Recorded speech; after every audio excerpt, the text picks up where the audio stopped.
Mr. Taurid Àdìsá ló ń ṣọjọ́ ìbí tòní, ó ti yẹ ẹ máa bọ̀ wá kámújójó.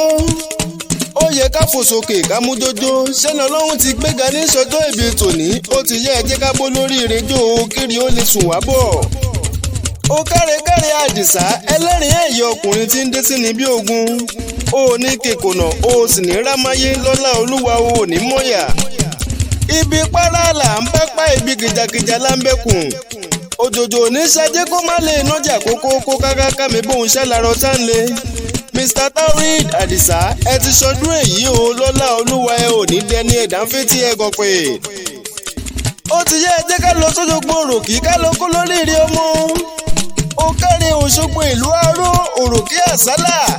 Àrò pẹ́tà ni wọ́n kí wọ́n gbọ́. Ọ̀ṣun Òṣogbo pẹ̀lẹ́pẹ̀lẹ́ ọlọ́mọ yọyọ. Ó kárí ọmọṣẹ́lẹ̀rú àgbo. Ó kárí Òṣogbo Òròkì àsálà onílẹ̀ obì. Àódẹ̀dẹ̀ bí òkun, ìlú tó gbonílé tó gbàlejò. Níbi tẹ́ni gbogbo dé tí wọ́n ti ń ṣoríire. Ẹlẹ́ẹ̀lẹ́ Aró ọmọ ẹ̀gà sísun níyàrá. Ewúrẹ́ bàbá léyìn ní ń jẹ lẹ́sẹ̀ gbàgede. Àgùntàn bàbá léyìn ní ń jẹ lẹ́sẹ̀ yàrá. Ó kárí ọmọ àwùkọ gàgàrà tó gorí ọ̀pẹ lè rí téńté, ojú wọn tó lé ojú wọn tó ko. Ó kárí ọmọ olódòkọ ọ̀hún, obìnrin pọ̀nà ọkùnrin ò kọjá. Mr. Àdìsá, ó ti ṣọdún èyí o, lọ́lá Olúwa, ìrọ̀rùn tún ní bódẹ̀ míì. Tó o bá wá ń gbóhùn nínú àwo, ọmọ mi àgbékẹ́ ló ní kẹ́kẹ́ kú ọjọ́ ìbí tòní, lọ́lá Olúwa, ò ní mọ̀ṣì.